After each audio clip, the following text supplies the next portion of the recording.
Hi! Hello po sa ating lahat, sa mga nanonood dyan. No, ito na po. Ang ituturo ko ngayon yung kung paano daw po mag-save ng, di ba yung kinukuha natin sa TikTok para wala pong watermark, bawal po kasi yon.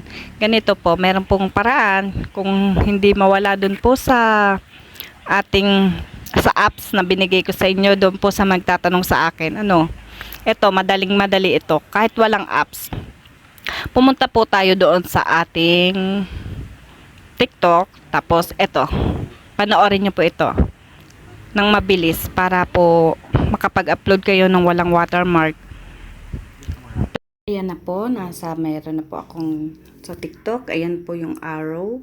Ipindutin po natin siya at i-click. Yan, da-download na po siya. Makikita nyo po yung, yan, save to album. Punta po tayo sa ating album, sa ating gallery.